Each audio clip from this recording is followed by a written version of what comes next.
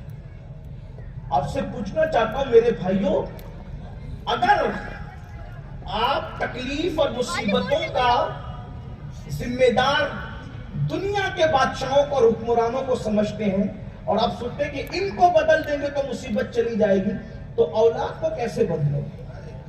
کسی کی اولاد کو اللہ نے عذاب بنا دیا، کسی کی بیوی کو اللہ نے عذاب بنا دیا، کسی کی بیٹی کو اللہ نے عذاب بنا دیا، کسی کے داماد کو اللہ نے عذاب بنا دیا.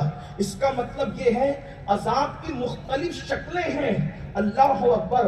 ارے کسی کے لیے تو نیند نہ آنا عذاب ہو گیا، کسی کے لیے نیند آنا عذاب ہو گیا، کسی کے لیے بھوک نہ لگنا عذاب ہو گیا، کسی کے لیے بھوک کا لگنا عذاب ہو گیا، کسی کے لیے اللہ اکبر بیماری کا نہ آنا عذاب ہو گیا، کسی کے لیے بیماری کا آنا عذاب ہو گیا.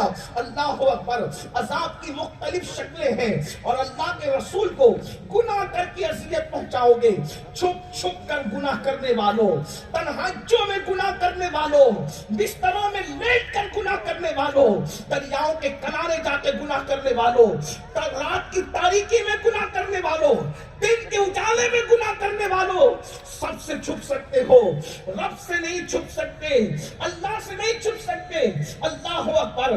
جب اذیت پہنچاؤ گے گناہ کر کے اس کے محبوب کو تو اللہ اکبر پھر وہ تباہی لائے گا، وہ بربادی لائے گا. زمین کے اوپر کسی کو بھی مسلط کرے گا اور زمین کے اندر کس کو مسلط کرے گا؟ اللہ کے حبیب غیب دا نبی صلی اللہ علیہ وآلہ وسلم ارشاد فرماتے ہیں فجر کے بعد حضور بلکہ فجر کی نماز میں اللہ کے رسول تشریف لائے اور فجر کا سلام پھیرنے کے بعد اللہ کے رسول صلی اللہ علیہ وآلہ وسلم کی عادت کریمہ تھی کہ صحابہ کی طرف رک کر کے میرے اور آپ کے آقا و مولا صلی اللہ علیہ وآلہ وسلم بیٹھ جاتے تھے اور میرے آقا پوچھا کرتے تھے تم لوگوں میں سے کس نے کوئی خواب دیکھا ہو تو بیان کرو. صحابہ کرام اپنے اپنے خواب اگر دیکھتے تو وہ بیان کر دیتے اور اگر کوئی خواب نہ دیکھتا تو اللہ کے رسول علیہ السلام نے دیکھا ہوتا تو آقا خود اپنا خواب بیان فرماتے. اللہ اکبر.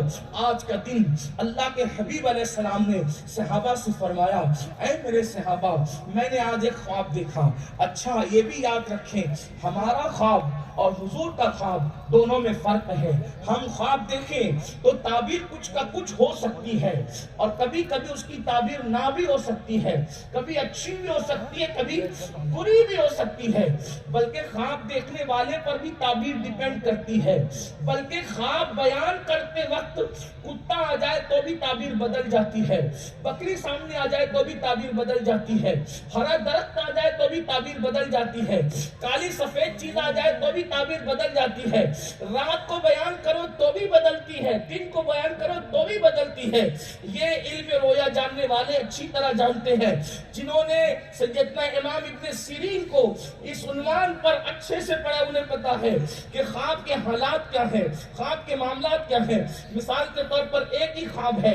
اللہ اکبر. اگر گنہگار دیکھے فاسق و فاجر دیکھے تو الگ ہے اور نیکوکار دیکھے تو الگ ہے. مثال کے طور پہ اگر کوئی دیندار دیکھتا ہے کہ میرے بدن پہ کوئی کپڑا نہیں ہے تو بشارت ہے کہ وہ جنت میں جائے گا، اور اگر کوئی مجرم اور گنہگار دیکھتا ہے کہ میرے بدن پہ کوئی کپڑا نہیں ہے تو یہ اس کے بے ایمانی کی دلیل ہے. اس طرح معبرین نے بیان فرمایا ہے.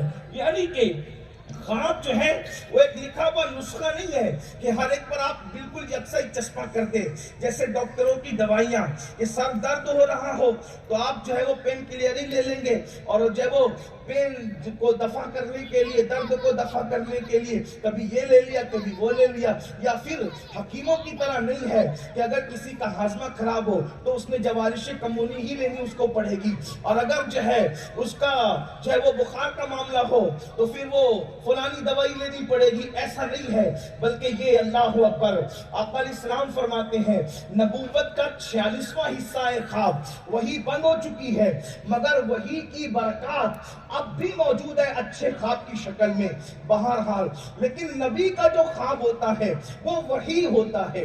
نبی کا خواب ہمارے خواب کی طرح نہیں ہے، نبی کا خواب وحی کی حیثیت رکھتا ہے، یعنی نبی نے جو خواب دیکھا ہے وہ سچا ہوگا، اور جیسے جبریل کے ذریعے آئی ہوئی وحی اس کو فالو کرنا ہمارے لیے ضروری ہے، اسی طریقے سے حضور کا دیکھا ہوا خواب بھی ہمارے لیے وحی کی حیثیت رکھتا ہے جو اللہ کے رسول نے بیان فرما دیا۔ اللہ اکبر۔ تو اب یہ مت سمجھنا کہ یہ خواب ہے، نہیں، وہ خواب نبی کا وحی کی حیثیت رکھتا ہے، ورنہ آپ دیکھ لیں حضرت ابراہیم علیہ السلام کو تو خواب ہی میں کہا گیا تھا نا بیٹے کو قربان کرنا، تو کیا خواب پر بھی بیٹے ذبح کیے جاتے ہیں؟ لیکن آپ جانتے تھے کہ نبی کا خواب وحی کی حیثیت رکھتا ہے۔ اللہ اکبر۔ میرے آقا صلی اللہ علیہ وآلہ وسلم کے دیوانوں، تو کیا ہوا؟ آقا ارشاد فرماتے ہیں آج میں نے خواب دیکھا، اور فرمایا اس کو اطمینان سے سن لو، اور سن کر کے اس پر غور کرو، اور اس کے بعد اس پر عمل کرو۔ اللہ اکبر۔ اب اللہ کے رسول علیہ السلام اپنے مبارک خواب کو بیان فرماتے ہیں، ارشاد فرماتے ہیں میں سویا ہوا تھا اور مجھے دو لوگوں نے جگایا، اور جگانے کے بعد مجھے وہ ایک پہاڑ کی طرف لے کر کے گئے اور مجھ سے کہا کہ آپ پہاڑ پر چڑھیں، تو میں نے کہا کہ یہ پہاڑ بہت اونچا ہے اور اس پر چڑھنا، تو کہا کہ آپ چڑھیں گے تو آسان کر دیا جائے گا۔ آقا ارشاد فرماتے ہیں ہم پہاڑ پر چڑھے۔ اب آقا علیہ الصلوۃ والتسلیم اصحاب پاک سے بیان کر رہے ہیں، اللہ اکبر۔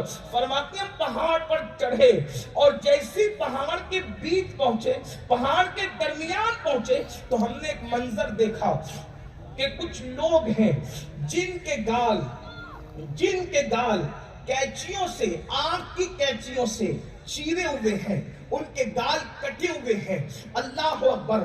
اندازہ فرمائیں اللہ کے سچے رسول صادق و مصدوق صلی اللہ علیہ وآلہ وسلم بیان فرما رہے ہیں، کیا فرمایا کہ ان کے گال کٹے ہوئے ہیں، ان کے جبڑے کٹے ہوئے ہیں، کہاں آنکھ کی کینچی سے۔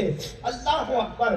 اندازہ کر لیں لوگ کاش کہ اللہ کے رسول علیہ السلام کی جب وہ تعلیمات کو پڑھ لیں، سب کی تعلیمات پر توجہ کی، آمنہ کے لال کی تعلیم پر بھی توجہ کرو، اپنے آپ پہ رحم کرو۔ آقا ارشاد فرماتے ہیں کٹے ہوئے جبڑوں کو، کٹے ہوئے گالوں کو دیکھ کر میں نے پوچھا یہ کون لوگ ہیں؟ اللہ اکبر۔ تو اللہ کے رسول صلی اللہ علیہ وآلہ وسلم سے عرض کیا گیا یا رسول اللہ صلی اللہ تعالی علیہ وآلہ وسلم، یہ وہ لوگ ہیں جو کہتے تھے اس پر عمل نہیں کرتے تھے، یعنی جو بات کہتے اس پر عمل نہیں کرتے تھے۔ مثال کے طور پر آج ہم کہتے بہت ساری باتیں ہیں لیکن عمل نہیں کرتے۔ مثال کے طور پر اللہ اکبر، چلے شروع کرتے ہیں، ہم کہتے کیا کیا ہیں؟ اللہ اللہ۔ مجھے تو ایسا لگتا ہے کہ اردو زبان کے جو شعراء ہیں انہوں نے تو جھوٹ بکا ہے الا ماشاءاللہ اپنے محبوب کے سامنے۔ کون سا محبوب؟ ان کا محبوب کوئی لڑکی تھی، ان کا محبوب کوئی عورت تھی، ان کا محبوب کوئی خیال تھا، ان کا محبوب کوئی تصور تھا، ان کا محبوب کوئی تخیل تھا، لیکن اللہ اکبر میں ان جوانوں کی جرأت کو کیا نام دوں؟ میں تو لرز رہا ہوں۔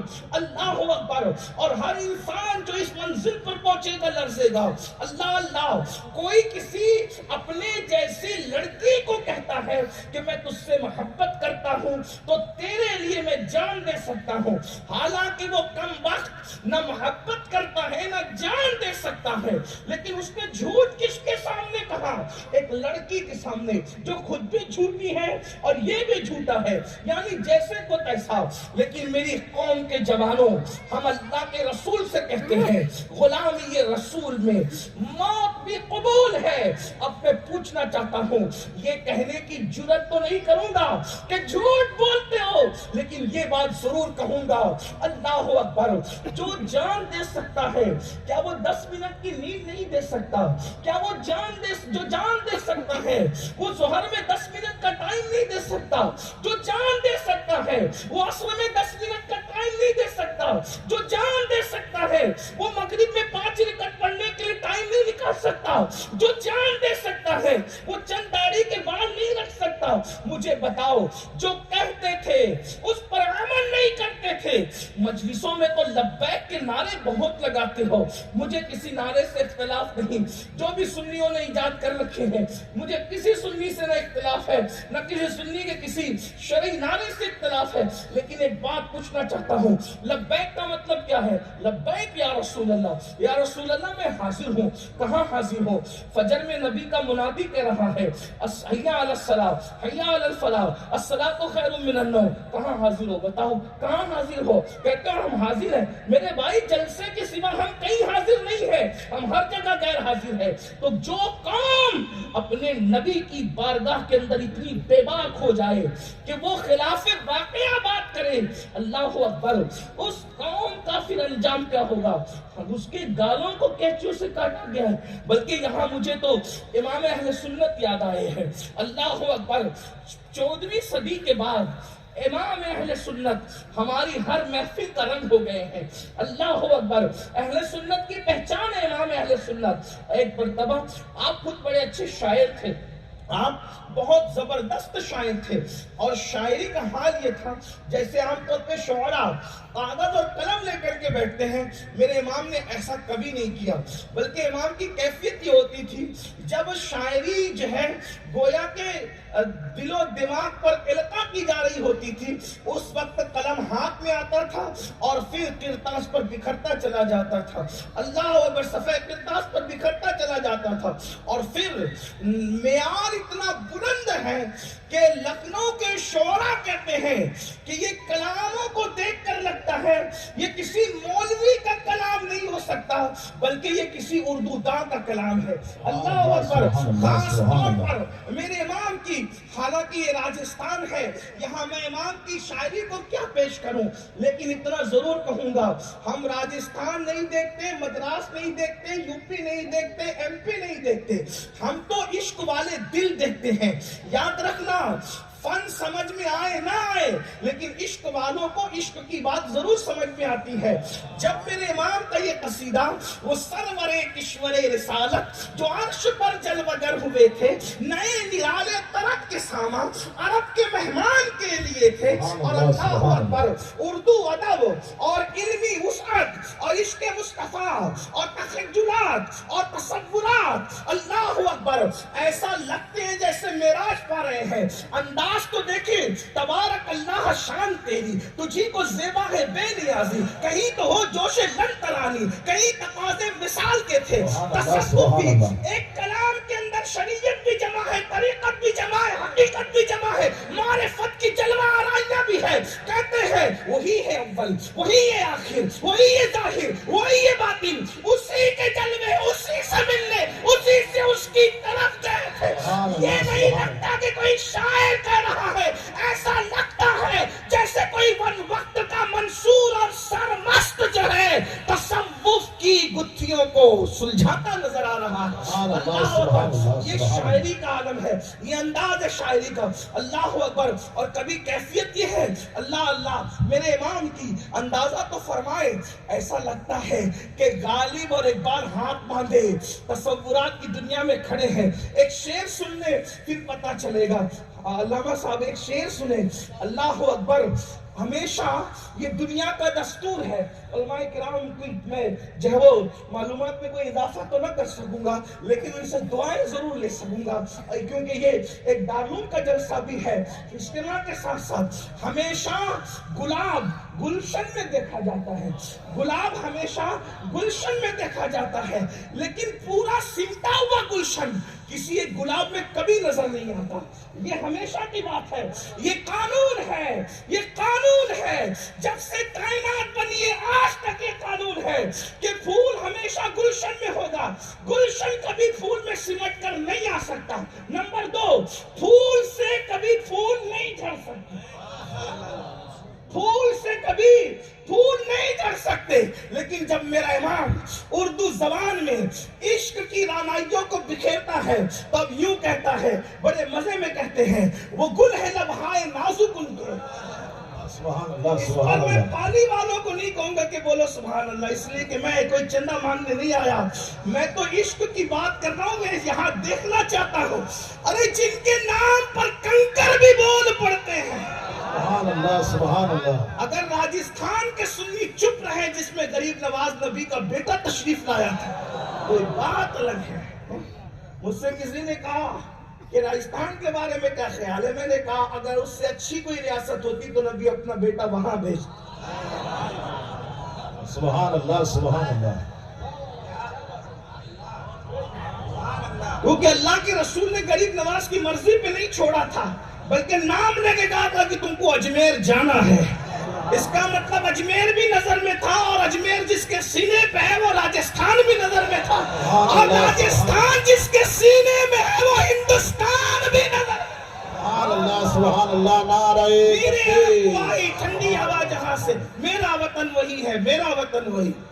آپ یہ نہ سمجھے کہ میں راجستھان والوں کو دیکھ کے کہہ رہا ہوں. نہیں, ہم محفلیں دیکھ کے بولی نہیں بدلتے, جہاں وہ بولنا ہے وہی بولتے. اس کی وجہ یہ ہے کہ ہمارا نظریہ یہ ہے کہ کون دیتا ہے دینے کو. ارے کوئی کنگال کسی کنگال کو کیا دے گا. کسی کنگال نے بھی کسی کنگال کو نوازا ہے. نوازنے کے لیے تو وہ چاہیے جو دونوں عالم کی نعمتیں ہاتھ میں لے کے بیٹھے. اور ہم یہ کہتے ہیں کریم ایسا ملا کہ جس کے کھلے ہاتھ اور بھرے خزانے. بتاؤ اے مفلسوں کہ پھر کیوں تمہارا دل اضطراب میں ہے. کون دیتا ہے دینے کو منہ چاہیے, دینے والا ہے سچا ہمارا. سبحان اللہ میں سبحان تو اللہ. مالک ہی کہوں گا کہ وہ مالک کے حبیب یعنی محبوب و محب میں نہیں میرا تیرا. سبحان اللہ سبحان اللہ. پھول سے پھول کبھی نہیں جھڑتے. یہ تاریخ ہے, یہ فطرت ہے, یہ اصل واقعہ ہے کہ پھول سے پھول کبھی نہیں جھڑتے. پھول سے ورنہ دیکھ لینا پھول سے پنکھڑیاں جھڑ سکتی ہیں, پھول سے پھول کبھی نہیں جھڑ سکتے. میری بات سمجھ میں آ رہی ہے آپ کو؟ میں صحیح کہہ رہا ہوں. اگر میری بات سمجھ رہے ہیں تو پھر اب آپ کو اپنے آقا کی شان سمجھنی ہوگی اور امام اہل سنت کا عشق سمجھنا. کہتے ہیں وہ لب وہ گل ہے لبہائے نازک ان کے. اگر شعر سمجھ میں آئے تو توجہ کر. وہ گل ہے لبا, گل کہتے ہیں پھول کو اور لب کہتے ہیں ہونٹوں کو. وہ گل ہے لبہائے نازک ان کے ہونٹ ایسے نازک پھول ہیں ہزار جھڑتے ہیں پھول جن سے. وہ ایسا پھول ہے لبہائے مبارک مصطفیٰ, دہن مصطفیٰ جان رحمت ایسا نازک پھول ہے کہ اس سے ہزار پھول جھڑتے ہیں. ایک نہیں ہزار جھڑتے ہیں. ارے ان جھڑے ہوا کو اب ذرا سن لے, دارالعلوم کا جلسہ ہے تو سن لے. وہ جو پھول جھڑے تھے اس کو کبھی محمد ابن اسماعیل بخاری سمیٹ لیتا ہے تو پھر وہ گلدستہ بخاری بن جاتا ہے. حضرت مسلم قشیری سمیٹ لیتے ہیں تو وہ صحیح مسلم بن جاتی ہے. امام ترمذی سمیٹ لیتے ہیں تو وہ سنن ترمذی بن جاتی ہے. اللہ اکبر ابن ماجہ سمیٹ لیتے ہیں تو ابن ماجہ بن جاتی ہے. صاحب مصنف سمیٹ لیتے ہیں, مصنف ابن عبد الرزاق بن جاتی ہے. مصنف کے حوالے سے ابن شیبہ سمیٹ لیتے ہیں, مصنف ابن ابی شیبہ جب وہ بارز وجود میں آ جاتی ہے. اندازہ فرمائے جو سمیٹتا جاتا ہے گلدستہ بنتا جاتا ہے. امام کہتے ہیں وہ گل ہے لبہائے نازک ان کے, ہزار جھڑتے ہیں پھول جن سے.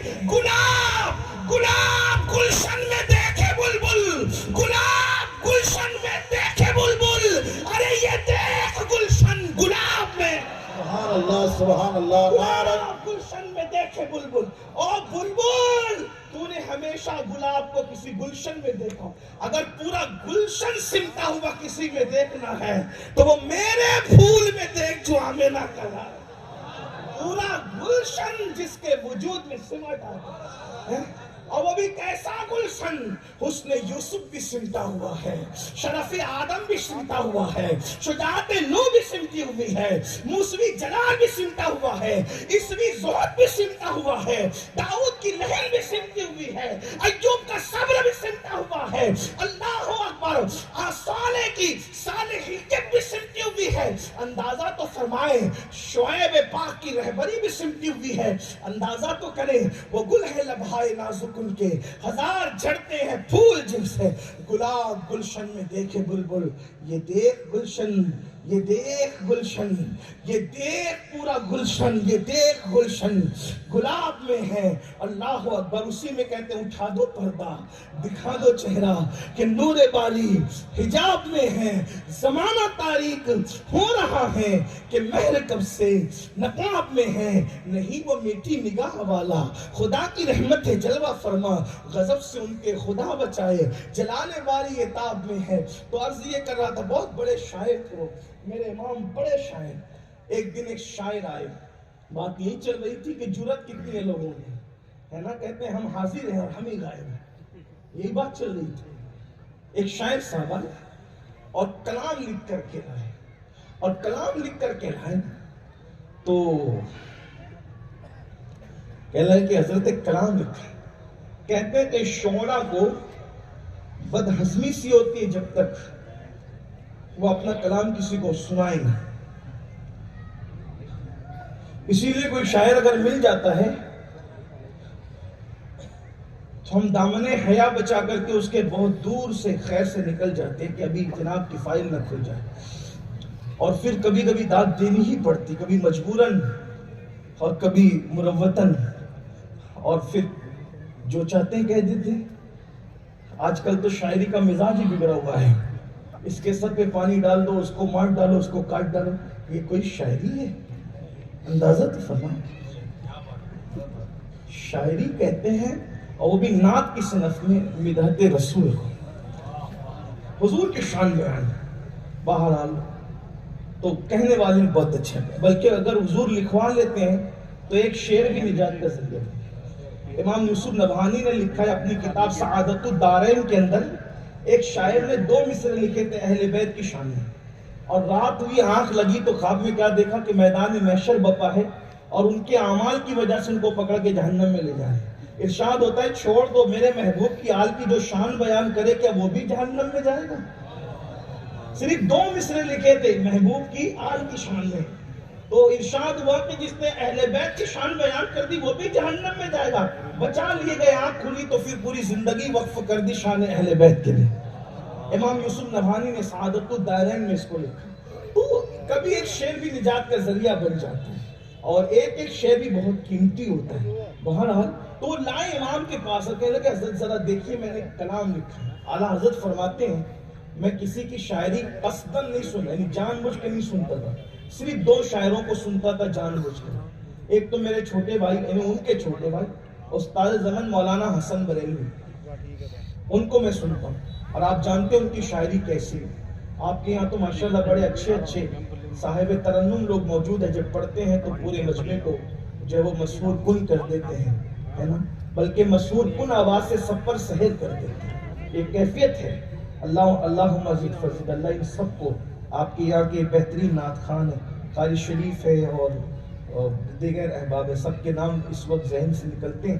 بہرحال جو بھی کرتا ہے حضور کی نگاہ میں سب ہے، بس دل چاہیے، اللہ تعالیٰ قبول فرمائے۔ تو آپ فرماتے ہیں میں مولانا حسن بریلوی کو سنتا ہوں۔ دوسرا شاعر سید کفایت علی کافی مراد آبادی کو سنتا ہوں۔ آپ کو شاید کافی مراد آبادی کا تعارف نہ ہو، حالانکہ میرا عنوان وہ نہیں ہے، میں عنوان سے دور ہی جا رہا ہوں، لیکن بہرحال جو اللہ کہوائے اگر سن لے۔ سید کفایت علی کافی مراد آبادی، جن کو خطاب ملا ہے شہید ملت کا، یہ مراد آباد کے تھے، اور یہ آزادی کے بڑے ہیرو میں سے ہیں۔ یہ بہت بڑا المیہ ہے ہماری قوم کا کہ ہم نے روایتی سرگرمیوں والوں کو تو یاد رکھا، لیکن جنہوں نے اپنے لہو سے ملت کو حرارت عطا کی ہے ہم ان کو بھول گئے، اور ہم کیا بھولے، دنیا بھی فراموش کر رہی ہے۔ شہید ملت سید کفایت علی کافی مراد آبادی وہ بندہ ہے کہ جب ہندوستان میں تن کے گورے من کے کالے انگریزوں نے تسلط کیا تو جن علماء نے انگریزوں کے خلاف اعلان حق کیا تھا انگریزوں کو بھگانے کے لیے، ان میں سے علامہ فضل خیر آبادی، مفتی صدر الدین آزردہ، فیض احمد بدایونی، سید کفایت علی کافی مراد آبادی وغیرہ میں طویل فہرست ہے۔ لاکھوں علماء کرام شہید ہوئے تھے، تب کہیں جا کر کے یہ ہمارا پیارا ملک ہندوستان آزاد ہوا ہے اس لیے کہ ہم اپنے ملک کو صرف مٹی اور زمین کی شکل میں نہیں دیکھتے، ہم اس مٹی کے سینے میں محبوب الہی کو دیکھتے ہیں، اس مٹی کے سینے میں غریب نواز کو دیکھتے ہیں، اس مٹی کے سینے میں قطب الدین بختیار کاکی کو دیکھتے ہیں۔ اور آپ ان علماء سے پوچھ لیں، سینے میں جو سو رہا ہے اس سے جتنی محبت ہے اتنی ہی محبت پھر زمین کے سینے سے بھی کرتے ہیں۔ اس لیے کہ تجوری میں رکھا ہوا سونا قیمتی ہوتا ہے تو اس سونے کی وجہ سے تجوری کی قیمت بڑھ جایا کرتی ہے۔ تو اس لیے ہندوستان کا مسلمان ان ولیوں کے سونے کی وجہ سے اس ملک کو بہت قیمتی نظر سے دیکھتا ہے اور بہت اہم نظر سے دیکھتا ہے، کیونکہ یہ اللہ اور رسول کی امانتیں ہیں جو اس ملک کے سینے میں آرام کر رہی ہے۔ حضور نے فرمایا کہ میں اپنے عاشقوں کی خوشبو سونگتا ہوں ہند کی طرف سے۔ اقبال نے کہا تھا میرے عرب کو آئی ٹھنڈی ہوا جہاں سے، میرا وطن وہی ہے، میرا وطن وہی ہے۔ تو حضرت سید کفایت علی کافی مراد آبادی کو انگریزوں کے خلاف تقریر کرنے پر اور انگریزوں کے خلاف جہاد کا فتویٰ دینے پر آپ کو مراد آباد کی جیل میں قید کر دیا گیا۔ آخری اینڈ یہ ہوا، میں اختصار سے کام لے رہا ہوں، جلدی سے عنوان بڑھاتا ہوں، عنوان کسی اور طرف چلا گیا۔ کافی مراد آبادی کو کہا گیا تمہیں پھانسی دی جائے گی۔ کافی نے کہا زندگی ختم ہے تو ختم، بھئی زندگی ختم ہے تو بستر کیا، پھانسی کا پھندا کیا۔ ہمارا تو ایمان ہے کہ نہ ایک سیکنڈ پہلے نہ ایک سیکنڈ بعد میں بہت مطمئن ہوتا ہے مومن مرتے وقت، بہت مطمئن۔ پیدا تو ہوتا ہے روتے وقت، لیکن مرتے وقت جو سچا مومن ہوتا ہے وہ مسکراتے جاتا ہے۔ وجہ کیا پتہ ہے؟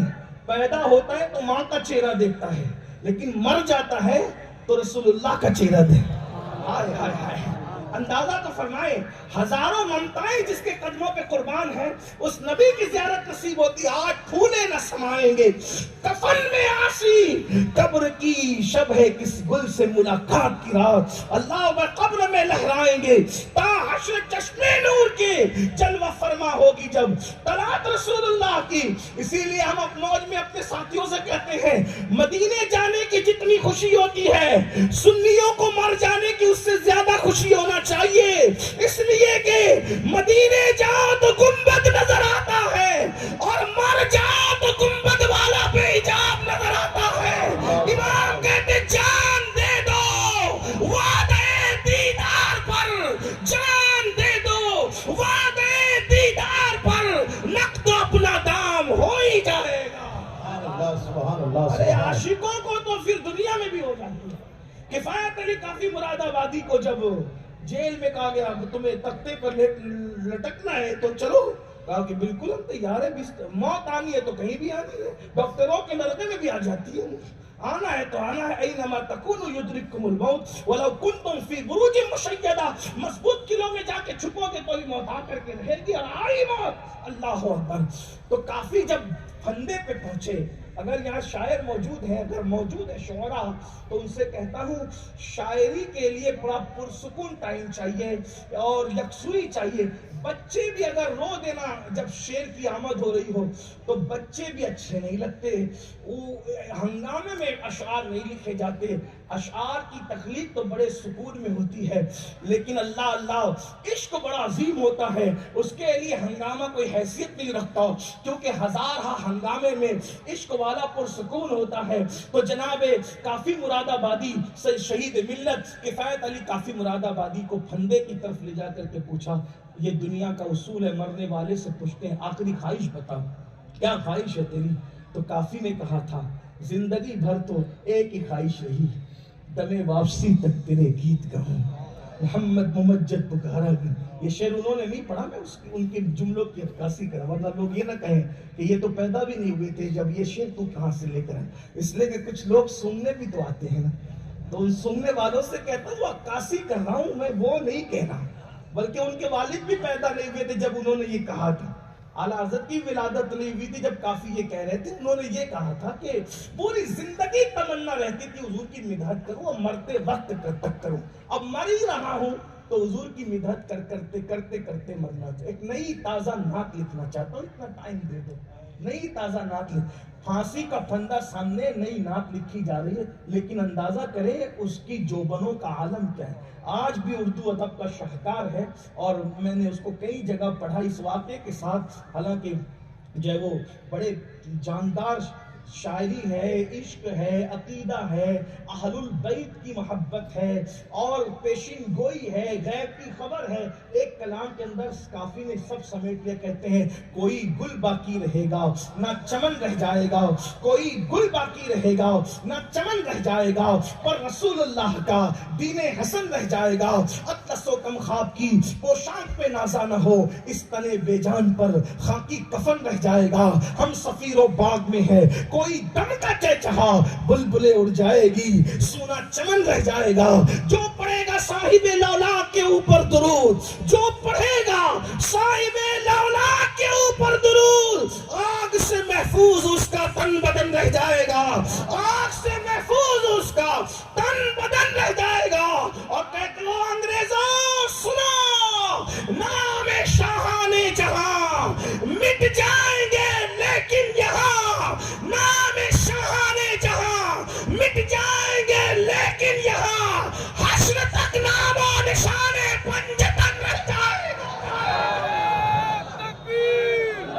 سبحان اللہ سبحان اللہ. نعرہ تکبیر، نعرہ رسالت، نعرہ رسالت، مسلک اعلی حضرت. سبحان اللہ سبحان اللہ. پتا چلا پنجتن کو مٹایا نہیں جا سکتا، اس لیے کہ مٹ گئے، مٹتے ہیں، مٹ جائیں گے. آدھا تیرے نہ مٹا ہے نہ مٹے گا کبھی چرچا تیرا. نام شاہان جہاں مٹ جائیں گے لیکن یہاں، حشر تک نام و نشانے پنجتن رہ جائے گا. اور کہتے ہیں سب فنا ہو جائیں گے، سب فنا ہو جائیں گے.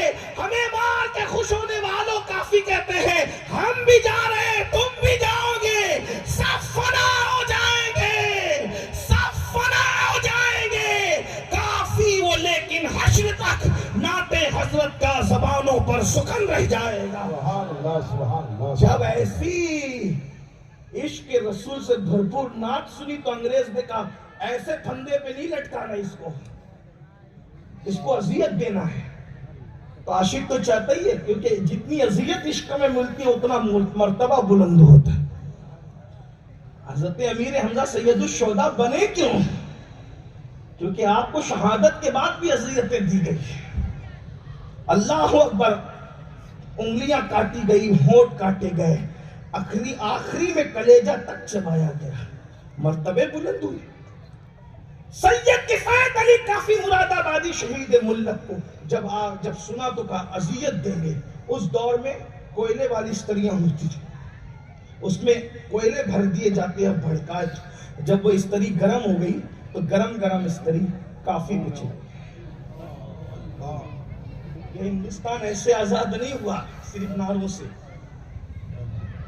کتنے سر کٹے ہیں، کتنی اذیتیں ہوئی ہیں، کتنا سہاگ لوٹا ہے، کتنا اللہ اکبر. کفایت علی کافی شہید ملت پر جب استری پھیری جا رہی تھی تو کافی نے کسی کو نہیں پکارا. کیوں؟ کسی کو کیوں پکارے؟ کون آئے گا؟ جو جان سے زیادہ قریب ہے کیوں اس کو نہ پکارے؟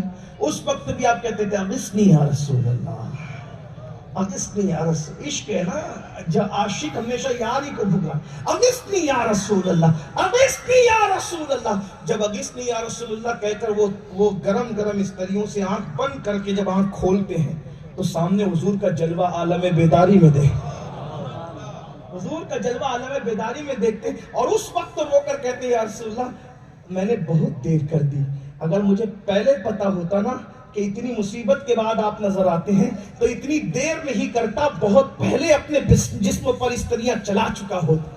اس لیے کہ ہمارے لیے تو آپ کا جلوہ بڑا عظیم ہے نا. جان تو جائے گی، جان تو جاتے ہی جائے گی، قیامت یہ ہے، اب یہاں مرنے پہ ٹھہرا ہے نظر. تو وہ کافی ہے. اعلیٰ حضرت علیہ رحمہ فرماتے ہیں اپنے بھائی حسن بریلوی کو سنتا ہوں اور کافی مراد آبادی کو قصدن، باقی کسی کو نہیں سنتا قصدن.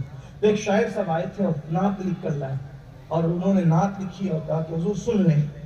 آپ نے سن لی. اس میں بڑی تڑپ تھی، بڑی تڑپ تھی. بہت تڑپتی ہے. مر رہا ہوں, کٹ رہا ہوں, تڑپ رہا ہوں, پانی کے بغیر جو مچھلی کا حال ہوتا ہے وہ میرا حال ہے وغیرہ. جیسے آج کل ہم کہتے ہیں اگر مچھلی کی طرف مچھلی پانی کے بغیر جیسے نہیں رہ پاتی, ہم حضور کے بغیر ایسے ہی تڑپتے, تو شادی میں ڈی جے کیوں بجتا پھر؟ آپ بتائیں نچنیوں کو شادیوں میں کیوں بلایا جاتا ہے؟ اندازہ تو ہمیں. اور دکھ تو یہ ہے کہ شادیوں پر تو بجا ہی رہے ہیں, اب تو شہادتوں پر بھی بجا رہے ہیں. اندازہ یہ صورت حال ہو گئی آپ کی. کیا منہ دکھائے؟ اللہ رحم و کرم فرمائے, اللہ رحم و کرم فرمائے. تو بہرحال اس پہ کہنے والے نے بہت کچھ کہا. دیکھیے کہنے کا حق سب کو ہے, نعت شریف کہنے کا حق سب کو ہے, لیکن اپنی حقیقتوں سے تجاوز نہ کرو. امام اہل سنت کی فکر یہ ہے, آپ نے سنا تو رو پڑے, اور اس کے بعد جب پوری وہ پڑھ چکا تو فرمایا لکھنے والے لکھا تو تو نے بہت اچھا ہے, لیکن جو تیرے دل کی کیفیت ہے اگر وہی لکھا ہے تو احمد رضا تیرے تلوے چومنے تیار ہے, احمد رضا تیرا قلم چومنے تیار ہے. جو کیفیت اگر وہی لکھا ہے تو تیرے تلوے اور تیرے قلم چومنے کو تیار ہوں, لیکن جو کیفیت اگر وہ نہیں لکھا ہے تو پھر تو سوچ تو صحیح کتنی بڑی بارگاہ میں جھوٹ بول رہا ہے, کتنی بڑی بارگاہ میں جھوٹ بول رہا ہے. اللہ کے رسول فرماتے ہیں میں نے ان کے ہونٹوں کو, ان کے گالوں کو کٹا ہوا دیکھا, اور پوچھا یہ کیوں کٹے ہوئے؟ تو کہا یا رسول اللہ یہ جو کہتے تھے نا وہ کرتے نہیں. حضور ہم اپنے جان قربان کرتے ہیں, آل قربان کرتے ہیں. میرے بھائی کیا قربان کیا آج تک؟ اللہ کے رسول فرما رہے ہیں گالوں کو آگ کی قینچی سے کاٹا جائے. دوسری بات کہتے تھے کرتے نہیں, کہ ایک بات یہ بھی یعنی وعدہ تو کرتے تھے اس کو پورا نہیں کرتے.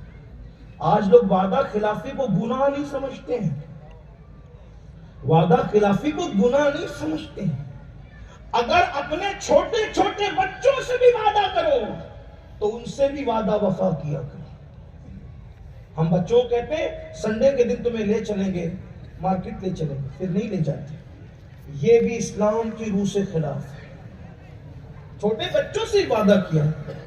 ایک بات آپ کو کہوں, جو چھوٹے بچوں سے کیا ہوا وعدہ بے وفا کرے وہ مجرم ہے, تو جو اپنے پیر سے کیا ہوا وعدہ کرتا ہے وہ کتنا بڑا ہے.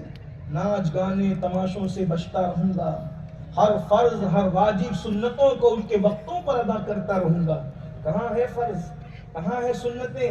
اور چلے یہ تو پیر سے کیا ہوا وعدہ ہے, اللہ سے کیا ہوا وعدہ جو نہ نبھائے, رسول اللہ سے کیا ہوا وعدہ جو نہ نبھائے. آپ کے کلمے کو کیا سمجھتے ہیں؟ لا الہ الا اللہ محمد رسول اللہ پڑھ کر آدمی جو اللہ سے وعدہ کرتا ہے, مطلب یہ ہے کہ اب میں اپنی مرضی سے زندگی نہیں گزاروں گا, الہ تو میرا ہے, میں تیری مرضی سے زندگی گزاروں گا. پھر بتائے نا میرے بھائی, شراب کی بوتل کیا اللہ نے معاذ اللہ اس کو حلال کیا ہے؟ پھر اپنی مرضی سے کیوں پیتا ہے, حرام کیوں پی رہا ہے؟ اللہ نے جو حلال کیا ہے, تو نے کلمہ پڑھ کے حلف اٹھایا ہے, تو نے حلف لیا اللہ کی بارگاہ میں میری مرضی نہیں چلے گی, تیری مرضی کے مطابق زندگی گزاروں گا, تیری مرضی کے مطابق کپڑے پہنوں گا. پھر یہ پھٹی ہوئی پینٹ تمہارے جسم پر کہاں سے آئی؟ کیا یہ اللہ کی مرضی کے مطابق ہے؟ کیا یہ وہی لباس ہے جو اللہ نے پہننے کا حکم دیا ہے؟ گھٹنے دکھ رہے ہیں, رانیں دکھ رہی ہے, اور علماء کے سامنے آتے, پیروں کے سامنے تو ایسے بیٹھ کر کے ہاتھ رکھ لیتے ہیں, رومال رکھ لیتے ہیں کہ چھپ جائے. میرے بھائی مولوی سے چھپا رہا ہے, مولا سے بھی چھپا لے گا, پیر سے چھپا رہا ہے, مصطفیٰ جان رحمت سے بھی چھپا لے گا. وہاں لعنت ہوتی ہے, لعنت. جو اپنے سطر کو کھولتے ہیں, سطر کا دیکھنا بھی بلا وجہ, کسی کا سطر دیکھنا بلا عذر شرعی, اس پر بھی لعنت ہے, اور دکھانا اس پر بھی لعنت ہے. کون سے لباس پہن رہے ہو؟ ایک دور تھا لباس پھٹا رہتا تھا تو مسلمان پیون لگاتا تھا, یعنی پھٹا مجبوری میں بھی نہیں پہن سکتے, اگر پھٹ گیا ہے تو پیون لگا کر کے پہنو. اللہ اکبر. اور آج کیا دن آ گئے, 15 ہزار کی پھٹی ہوئی پہن لے رہے ہیں. ہنسنے کی بات نہیں ہے, اس کا مطلب کس طرح تمہارا دماغ مغرب نے ہائیجیک کر لیا ہے کہ وہ ظالم تمہیں پھٹا ہوا پہنا ہے تو بھی پہن رہے ہو, چڈی پہنا ہے تو بھی پہن رہے ہو, برموڈا پہنا ہے تو بھی پہن رہے ہو, ہو. رسول اللہ سے عشق کا دعویٰ ہے. ان کے عشق میں ٹوپی پہننے میں شرم آتی ہے اور مغرب کے عشق میں پھٹی ہوئی پینٹ پہن کر ننگے ہوتے شرم نہیں آتی. اس قوم کی تباہی نہیں ہوگی, اس قوم کی بربادی نہیں ہوگی, اس قوم کی ہلاکت نہیں ہوگی, اس قوم کے گھروں سے دھواں نہیں اٹھے گا, اس قوم کے گھروں کو اللہ پر تباہ و برباد نہیں کیا جائے گا. بتائیں تو صحیح, ٹوپی پہننے میں شرم آتی ہے لوگوں کو, پھٹی ہوئی پینٹ پہننے میں شرم نہیں ہے. اور عشق کا دعویٰ اللہ کے رسول سے ہے.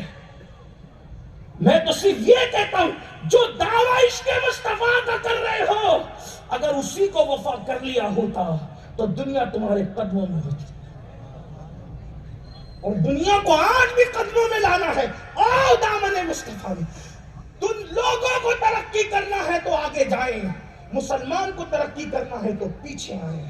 ہمیں کل بھی کامیابی قدم ناز مصطفیٰ جان رحمت میں ملی تھی, اور آج بھی کامیابی مصطفیٰ جان رحمت کے قدموں میں ملے گی. آ جاؤ قدم ناز رسول میں, آ جاؤ مصطفیٰ جان رحمت کے قدموں میں, اس لیے کہ ان کے قدموں کا یہ عالم ہے.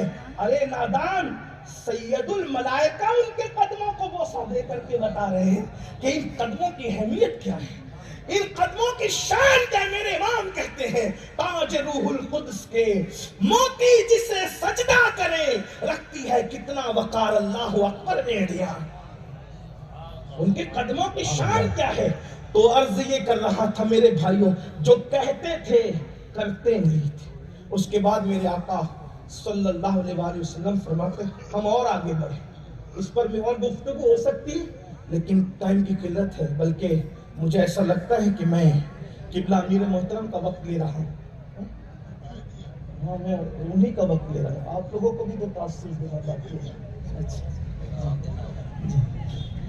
اللہ کے رسول صلی اللہ علیہ وآلہ وسلم فرماتے, اور ہم آگے بڑھے تو آقا علیہ السلام فرماتے, میں نے دیکھا ان کے کانوں میں کیلیں ٹھوکی ہوئی, کیل, کان میں کیل ٹھوکی ہوئی ہے, آنکھ میں کیل ٹھوکی ہوئی. کیل دنیا کی, وہاں کوئی چیز دنیا کی نہیں, جہنم کی آگ کی کیل آنکھوں میں ٹھوکی ہوئی, جہنم کی آگ کی کیل کانوں میں ٹھوکی ہوئی, جہنم کی آگ کی کیلیں بدن میں ٹھوکی ہوئی. پھر کہتا ہوں, اگر یہ بات کوئی سیاسی لیڈر نے کہا یا کسی خطیب نے کہا ہوتا تو کبھی بھی اپنے گفتگو کا عنوان نہ بناتا. لیکن یہ کون کہہ رہا ہے؟ ہمارے آقا جو اتنے سچے ہیں اور اتنے اچھے ہیں کہ جن کی سچائی کی گواہی بھی ان کے دشمنوں نے دی ہے, اور ان کی اچھائی کی گواہی بھی ان کے دشمنوں نے دی ہے. ان کے دشمنوں نے کہا ان سے اچھا کوئی, دشمن بھی گواہی, دوستوں تو کہہ رہے ہیں, دشمن بھی کہتے ہیں ان سے اچھا کسی کو نہیں دیکھا, دشمن بھی کہتے ہیں ان سے سچا کسی کو نہیں دیکھا. وہ سچے اور اچھے, صادق و مصدوق سچے سچے رسول فرماتے, آنکھ میں کیل, کان میں کیل, بدن میں کیل.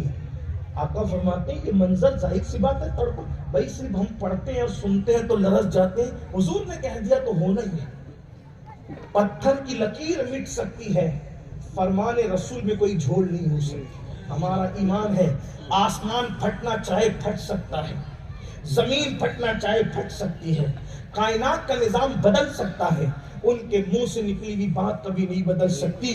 تمہارے منہ سے جو نکلی وہ بات ہو کے رہی. میرے کریم آقا صادق و مصدوق فرماتے ہیں, کانوں میں کیلیں, آنکھوں میں کیلیں, بدن میں کیلیں. میں نے پوچھا جبریل یہ کون لوگ ہیں؟ عرض کی آقا یہ وہ لوگ ہیں جو دنیا کے اندر وہ مناظر دیکھتے ہیں. کون سے مناظر؟ جن مناظر کو دیکھنا حرام کرتے ہیں اپنی آنکھوں سے. حالانکہ اس وقت تو گندی فلمیں ایجاد بھی, گندی کیا کوئی فلم ایجاد نہیں ہوئی تھی, آپ اندازہ کریں. لیکن یہ مصطفیٰ جان رحمت کا معجزہ ہے کہ قیامت تک جو ہونے والا تھا وہ سب دکھا دیا گیا. اور اللہ کے رسول صلی اللہ تعالی علیہ وآلہ وسلم نے اس کی گویا کے سروے رپورٹ پیش فرما دی. حضور نے سب دیکھا, اور دیکھ کر حضور علیہ السلام نے غیب کو ایسے بیان کیا کہ حضور علیہ السلام و تسلیم سے سن کر کے آج الحمدللہ ہر مومن اس غیب کو جان رہا ہے, اس پر یقین رکھ رہا ہے, اس پر ایمان رکھ رہا ہے. اور قرآن کہتا کہتا ہے یؤمنون بالغیب، جو بے دیکھے ایمان لاتے ہیں، ہم نے نہیں دیکھا لیکن آقا فرما رہے ہیں اللہ اکبر، یہ آنکھوں میں کیل کیوں ہے، یہ کانوں میں کیل کیوں ہے، وہ بھی جہنم کی آگ کی۔ مسلمانوں تھوڑا تصور کر لو، تھوڑا دھیان دے لو، وہ آنکھ جس میں تنکا چلا جائے تو بے چینی کا عالم کیا ہے، بے قراری کا عالم کیا ہے، اضطراب کا عالم کیا ہے، وہ کان اللہ اکبر جس میں کیڑا چلا جائے تو انسان کی تڑپ کا عالم، چھوٹا سا کیڑا کان میں چلا جائے تو تڑپ کیسی رہتی ہے، بے چینی اور بے قراری کیسی رہتی ہے، ناک میں چھوٹا سا جو ہے پسو چلا جائے تو کس طرح تڑپ اور بے چینی رہتی ہے۔ لوگوں اپنے حال پہ رحم کرو، اپنے آپ پہ رحم کرو، یہ نازک سا وجود، یہ ننھا سا وجود، یہ کمزور سا وجود ان کیلوں کو کیسے برداشت کرے گا، اور وہ بھی وہ آنکھ، وہ کان۔ اللہ کے رسول صلی اللہ علیہ وآلہ وسلم فرماتے ہیں کہ کہا گیا یا رسول اللہ یہ وہ لوگ ہیں یہ حرام چیزیں سنتے تھے، حرام چیزیں دیکھتے تھے۔ آپ اندازہ کرو میرے بھائی آج کیا دیکھا جا رہا ہے، کیا دیکھ رہا ہے مسلمان، کس طرح دیکھ رہا ہے مسلمان۔ موبائل کے اندر کتنی گندگیاں بھری ہوئی ہے، اور یہی گندگی دیکھنے کی وجہ سے زنا آج بہت زیادہ جو پھیل رہا ہے، اس کی سب سے بڑی وجہ یہ گندی فلمیں ہیں، یہ گندی فلمیں ہیں، یہ ناچ گانے ہیں، یہ برائیاں ہیں، یہ بدیاں ہیں، یہ بدکاریاں ہیں جو ابھارتی ہے۔ اللہ اکبر، ذرا غور تو فرمائیو، ذرا غور تو کرو میرے بھائیو، اللہ اکبر، یہی گندی فلمیں، یہ گندا دیکھنا زنا کی طرف لے جاتا ہے، اور مردوں کو مردوں کے ساتھ بدکاری کی طرف لے جاتا ہے، جس کو لوگ جو وہ قوم لوط کا عمل بھی کہتے ہیں۔ اللہ اکبر، آج میری قوم کے اندر یہ دونوں جرائم یعنی زنا بھی اور قوم لوط کا عمل بھی تیزی سے بڑھ رہا ہے۔ اللہ اکبر، اس کی سب سے بڑی وجہ گندی فلموں کا پرموٹ ہونا، گندی فلموں کا عام ہو جانا۔ یاد رکھو، اپنے آپ پہ رحم کرو، ہمیں ایک دن مرنا ہے، اللہ کو منہ دکھانا ہے۔ میرے بھائیوں اندازہ کریں، اللہ اکبر، اگر کوئی کسی عورت کا چہرہ گندی نیت سے دیکھ لے تو مرتے وقت اس کی زبان پہ کلمہ نہیں آ رہا ہے۔ جو ننگا انسان دیکھے، زنا کا منظر دیکھے، لا الہ الا اللہ، کبھی لرزتے نہیں یہ لوگ، کبھی کانپتے نہیں یہ لوگ، کیونکہ زندگی قیامت تک لکھا کر کے لائے ہو، مرنا نہیں ہے، موت نہیں آنا ہے۔ سوچو تو صحیح، کیا کیا دیکھ رہے ہو۔ اللہ اکبر، وہ بھی خدا کے دیے ہوئے نرم نرم بستر پر، نرم نرم گدوں پر۔ کب تک جرائم کرو گے، کب تک پاپ کرو گے؟ قدرت نے کس کو مہلت دی ہے جو ہمیں مہلت ملے گی؟ اللہ اکبر، ایک دن روح کا رشتہ جسم سے ٹوٹ جائے گا، اور جرائم کی وجہ سے وہ دردناک، وہ خوفناک، وہ بھیانک، وہ وحشتناک، وہ تکلیف سے بھرپور موت آئے گی۔ اللہ اکبر، زمین اور آسمان کا اتنا وزن نہیں ہے جتنا موت کا وزن ہے، جتنا موت کی سکتی ہے۔ رنگریلیاں نہ کرو، کس کو چھوٹ ملی ہے؟ میرا اللہ فرماتا ہے ان بطش ربک لشدید، تیرے رب کی پکڑ بڑی سخت ہے جب وہ پکڑ کرتا ہے۔ بلکہ ہمارے بزرگوں نے فرمایا جوانی کی ایسی قدر کرو جیسے کسی غیرت مند مہمان کی قدر کی جاتی، جیسے غیرت مند مہمان بہت دن تک کسی میزبان کے گھر نہیں رکتا۔ میرے جوانوں کی خاص توجہ، جیسے غیرت مند مہمان بہت زیادہ دن تک کسی میزبان کے گھر نہیں رکتا، ایسے جوانی بھی بڑی باغیرت ہے، جب آتی ہے تو بہت نہیں رکتی۔ 16 سال میں آتی ہے اور 40 سے 50 سال میں چلی جاتی۔ فرمایا بزرگوں نے جیسے مہمان کی قدر کرتے ہو ویسے جوانی کی قدر کرو، جیسے اچھے مہمان کی عزت کرتے ہو ویسے اپنی جوانی کی قدر کر لو۔ چلی جائے گی جوانی، بڑھاپے میں سوائے رونے کے کچھ نہیں ہوگا۔ اور یاد رکھنا، جو جوانی میں جرائم کرتے ہیں بڑھاپا بہت دردناک ہوتا۔ یہ جو تارے گن گن کے آپ نے یہ محاورہ سنا ہے نا کہ تارے گننا، بڑھاپے میں تارے گنتے مجرم لوگ، چھوٹے چھوٹے بچے بھی اوقات اور حیثیت نہیں دیتے۔ حضرت سید الطائفہ جنید بغدادی نے اپنے مریدوں کے ساتھ ایک مارکیٹ میں آپ جا رہے تھے، بازار میں دیکھا ایک بڈھا جو جوانی میں بہت مالدار تھا، بڑھاپے میں بھیک مانگ رہا تھا، لیکن لوگ اس کو بھیک بھی نہیں دے رہے۔ آج کل لوگ کہتے ہیں نا بہت اچھا چلتا تھا حضرت ہمارا، پتہ نہیں کس نے کیا کر دیا، اب بہت برا ہو گیا۔ اپنی رات پر غور کرو، کوئی رات کیسے گزاری تھی اور کہاں گزاری تھی؟ بستر پہ کیا کیا تھا، لوگوں کے ساتھ کیا کیا تھا؟ میرا اللہ کسی پہ ظلم نہیں کرتا۔ عزت گئی، کاروبار گیا، برکت گئی، سکون گیا، چین گیا، راحت گئی، تو کس نے کیا کر دیا یہ بات کی بات ہے۔ تم نے کیا کیا پہلے وہ سوچو، ہم نے کیا کیا پہلے وہ سوچو۔ قرآن کہتا ہے وَمَا أَصَابَكُم مِّن مُّصِيبَةٍ فَبِمَا كَسَبَتْ أَيْدِيكُم۔ جوانی میں جب دولت مند تھے تو کیا کیا نہیں کرتے تھے، ذرا سوچو تو صحیح، اس پہ بھی تو توبہ کر لو۔ جادو اتنا نقصان نہیں کرتا جتنا گناہ نقصان کرتا ہے، اس لیے کہ جادو کا علاج تو ہے مگر گناہ کا کوئی علاج نہیں ہے۔ جادو سے تو کوئی آپ کو عامل بچا سکتا ہے، لیکن گناہ اگر کر کے اللہ نے سزا دی ہے تمہارے گناہوں کی تو کوئی عامل بھی نہیں بچا سکتا، کوئی نہیں بچا سکتا۔ اِنَّ بَطْشَ رَبِّكَ لَشَدِيدٌ، اللہ کی پکڑ سخت ہے۔ آج تو سب اسی میں ڈوبے، کس نے کیا کر دیا کہ ارے ہم نے کیا کیا وہ سوچو۔ جب دولت ملی تھی، عزت ملی تھی، جوانی ملی تھی تو پانی میں آگ لگا رہے تھے، اپنی حیثیت بھول گئے تھے اپنی، اور آج بھی کچھ لوگ اپنی حیثیت بھولے ہوئے ہیں، کچھ لوگ اپنی اوقات بھولے ہوئے ہیں۔ جوانی میں لوگ جاتے ہیں معاذ اللہ، شہروں کے نام نہیں لوں گا، بڑے بڑے شہروں تک جاتے ہیں، سمندر کے کناروں پر جاتے ہیں، ہندوستان سے باہر کا سفر کرتے ہیں صرف زنا کے لیے، صرف شراب کے لیے، عورتوں سے قربت کے لیے۔ اور ذرا دیکھ لو ان پیاروں کو کہ جب دولت آ جاتی ہے تو علماء سب نہیں ایسے، لیکن زیادہ تر لوگ علماء سے نفرت کرتے ہیں۔ ایک بیوی نہیں پھر چلتی، پھر کسی سے ناجائز تعلقات قائم کرتے ہیں، پھر کئی لوگوں سے ناجائز تعلقات۔ سن لو اللہ کے بندو، سن لو، بہت دن تک کے کسی کی جوانی نہ رہی ہے نہ رہے گی، اور کسی کے اچھے دن بھی بہت دن تک نہیں رہتے۔ اچھے دن انہی کے رہتے ہیں جو شکر ادا کرتے ہیں۔ لئن شکرتم لازیدنکم، اگر تم شکر کرو گے تو زیادہ عطا کریں گے۔ تو زنا کرنے والے شکر کر رہے ہیں، شراب پینے والے شکر کر رہے ہیں، جوا کھیلنے والے شکر کر رہے ہیں، تاش کے پتے کھیلنے والے توبہ کر لو توبہ، ورنہ زوال آئے گا۔ ہر عروج کو زوال ہے۔ حضور سیدی محدث اعظمین رحمت اللہ علیہ کہتے ہیں ہر کمال راز زوالو، ہر کمال راز زوال، ہر عروج کو کمال ہے، اور ہر زوال، ہر عروج کو زوال ہے، اور ہر زوال کو عروج ہے۔ عروج بھی زوال پر ہوتا ہے، زوال بھی عروج پر ہوتا ہے۔ یہ کیفیت ہوتی ہے ہر کمال راز زوالو، ہر زوال راہ کمال۔ ایک طریقے پر نہیں رہتا کبھی دنیا کا حال، ایک طریقے پر نہیں رہتا دنیا کی کیفیت۔ اس لیے اللہ نے جوانی دی ہے، گندگی نہ دیکھو، گندگی نہ سنو۔ کانوں میں ایئر فون کس لیے خریدا ہے؟ سی نیت سے۔ سب کی بات نہیں کر رہا ہوں، کچھ لوگ نعت بھی سنتے ہوں گے، کچھ لوگ بیانات بھی سنتے ہوں گے، لیکن زیادہ تر لوگ کیوں خریدا ہے؟ اتنا گندا سننا ہے کہ بیوی کو بھی سمجھ میں نہیں آنا چاہیے، اتنا گندا سننا ہے کہ بچوں کو بھی سمجھ میں نہیں آنا چاہیے۔ ارے جو حضرت سلیمان کو چونٹی کی آواز سنا دیتا ہے، کیا وہ یہ ساری چیزوں کو نہیں سن رہا ہے؟ وہ یہ ساری چیزوں کو نہیں دیکھ رہا ہے؟ اور پھر وہ سزا نہیں دے گا؟ ان اللہ کان علیکم رقیبا، وہ تو تم پہ کڑی نگرانی کر رہا ہے۔